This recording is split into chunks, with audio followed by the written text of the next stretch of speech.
morning, everyone. It is a pleasure to be back in Scranton, Pennsylvania. As a matter of fact, it just so happens that my paternal grandparents, my father and my uncles, were born in Scranton, and my father spent several years of his youth living on the south side of Scranton. So for all of you that are from the south side, that's a shout out to you guys, so it's great to be here. Lou, appreciate that introduction and laying the groundwork here for our presentation today. What I'm going to touch upon is the regulatory aspects of the shale energy development here in Pennsylvania. Before I get into that, I want to tell you a little bit about API. We are in Pennsylvania the Associated Petroleum Industries of Pennsylvania. We're a division of the American Petroleum Institute, which was established 100 years ago. We are the only national trade association that represents all aspects of the oil and natural gas industry. So our members, 500 strong, encompass the exploration and production side of the business, which is what we call the upstream side, and is what you're seeing a lot of here in Pennsylvania through the Marcellus Shale development, to the midstream side of the business, which is your pipeline side, delivering that product to market, to the downstream side of the business, which is your refining sector, all the way to the marketing, delivering the product to the end user, to the service and supply companies that support the industry. So that gives you a little bit of an idea of who API is and who we represent. What we do, we advocate on behalf of our members. We advocate not only before the federal government and federal regulatory agencies, but also before the state legislative and regulatory agencies. We speak on behalf of the industry to the media, and we also speak to the public about the oil and natural gas industry. In addition to being an advocacy organization, we are a standard-setting organization. API, for over 90 years, has been the leader in the development of petroleum and petrochemical equipment and operating standards. That is everything from industry's collective wisdom, from drill bits all the way to environmental protection, embracing proven sound engineering practices, and making sure that there is safe and interchangeable equipment that is used on site. We have about 600 standards, and about half of that, about 300 of those, are actually incorporated into federal and state regulations. We are also an ANSI accredited organization, which is the American National Standards Institute. It is a thorough, rigorous, and transparent process when API goes about developing a standard. On average, it probably takes about 2 years, but everybody, the public, anyone that wants to weigh in and comment on these standards is welcome to do so. We also conduct research and statistics. We conduct and produce the research and publish statistics. Certification program, that's our API monogram program, and fits in nicely with our standards program, and that is designed for the manufacturers of drilling, refinery, and production equipment. And with the API monogram program, if your product has the API monogram stamp on it, it verifies that you are in compliance with industry standards. And API standards are the standards by which industry is measured. Oh, finally, too, can't forget the educational piece. We conduct workshops, seminars on regulatory issues, policy issues for the oil and natural gas industry. We have API University, which conducts about 150 online classes that you can take as well. And we also do work with the National Teacher Science Association, making sure that they get that kind of curriculum into the classroom for today's youth. Adding on to education, what Lou alluded to before, several years, about 5 or 6 years ago, when the shale industry started ramping up here in Pennsylvania, industry quickly noticed that we had a lot of educating to do around the state. So together with Pioga, we created the educational arm of Pioga and API Pennsylvania called the Keystone Energy Forum. And we have a booth right over there if you want to check that out during the breaks and during the networking portion. So our mission is simply this: to reach out, inform, and educate the citizens of Pennsylvania on the benefits of natural gas development in the Commonwealth. And how do we do this? This truly is a retail grassroots effort. We speak before many different kinds of associations and groups. To give you a sampling of who we talk to: local chambers of commerce, we talk to the agricultural community, we talk to local elected officials groups, We also speak to the Snowmobilers Association, the Sportsmen's Association, and we get out there to as many groups as we can because that's the only way we can get those verifiable facts out there about the industry. So the Keystone Energy Forum has been up and running for about 2.5 years now. Now let's talk a little bit about the regulation, what I'm tasked to do here today, the regulation of the industry. There are key federal regulations governing shale development that include the Clean Water Act, the Clean Air Act, Safe Drinking Water Act, the National Environmental Policy Act, Resource Conservation and Recovery Act, Emergency Planning and Community Right to Know Act, Endangered Species Act, and the Occupational Safety and Health Act.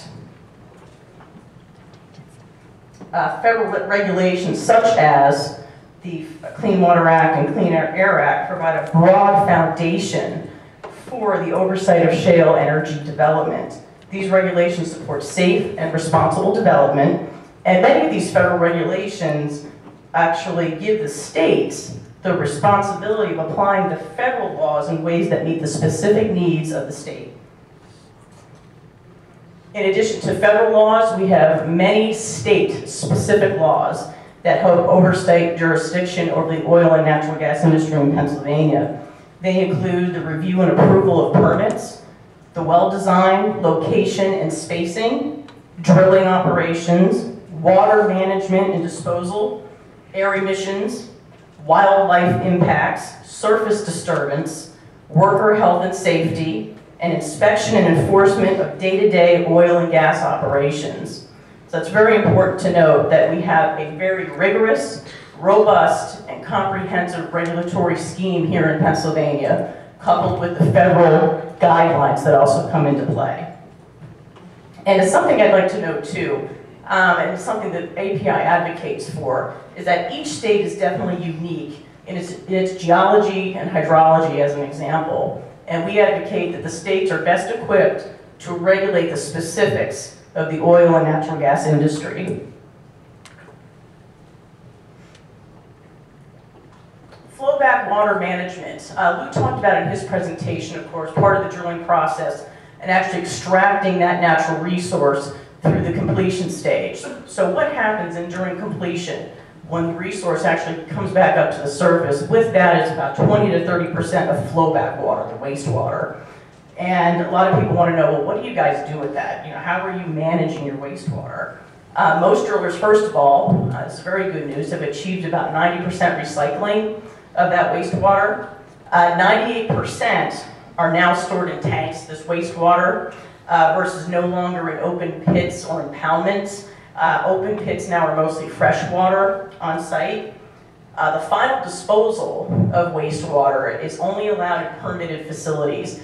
And this is very important to note because the TDS regulation that was put into regulation about 2 years ago, which is my next point, the total dissolved solids issue there. There were facilities that were grandfathered originally in that regulation that could accept wastewater. 2 years ago, Governor Corbett halted that, instructed industry to no longer take wastewater at these facilities because they couldn't handle it anymore. So that ceased to happen, forcing industry to definitely go to more recycling and getting it trucked either to deep injection wells out of state to finally dispose of it.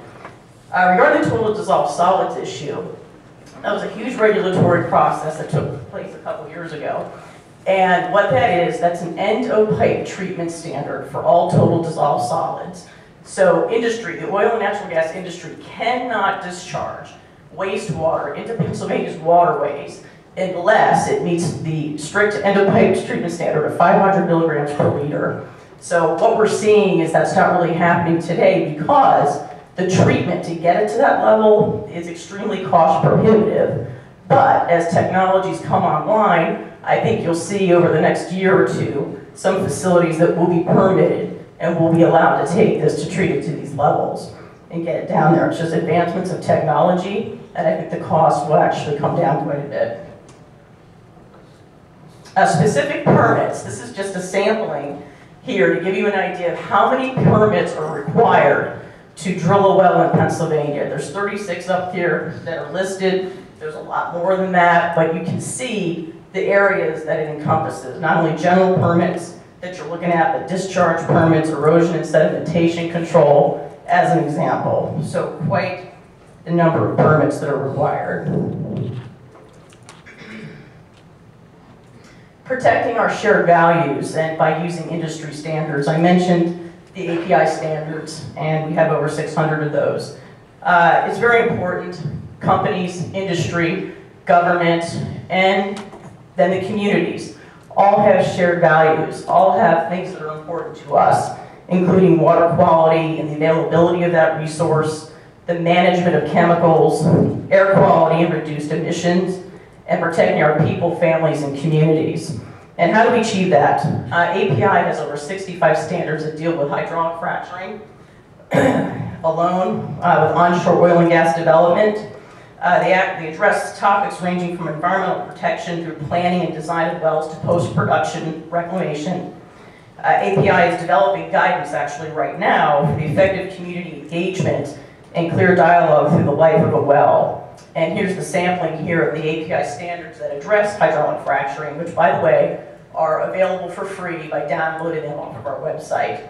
Hydraulic fracturing, HF1, is the hydraulic fracturing operation for the construction and integrity of the well. HF2, which is the water management associated with hydraulic fracturing. The practice is to mitigate surface impacts.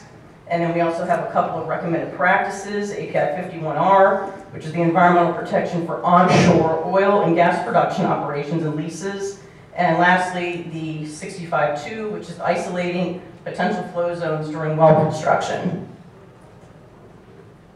Frac focus. This is a very, very important item of note here. Through Act 13 of 2012, which was the Shale Development Bill here in Pennsylvania, there were 3 core elements to that bill. One was instituting a local impact fee on the operators, realizing enhanced environmental protections, and the local uniformity piece of that, the part of that bill. But included in that is a requirement that all operators must disclose all the chemicals used during the hydraulic fracturing process for each well. So this is Frac Focus, the National Chemical Disclosure Registry that is law in Pennsylvania. And actually, Pennsylvania is unique because they actually have 2 requirements, not only the Frac Focus requirement, but also for the well completion reports that operators must fill out. They also must disclose all of the chemicals used in that report as well. So, and this is to the public. Anybody can get on Frac Focus. If you want to know what chemicals are used in a particular well, you look up the well and all the information's right there. So this is open to the public to take a look at all the chemicals that are used.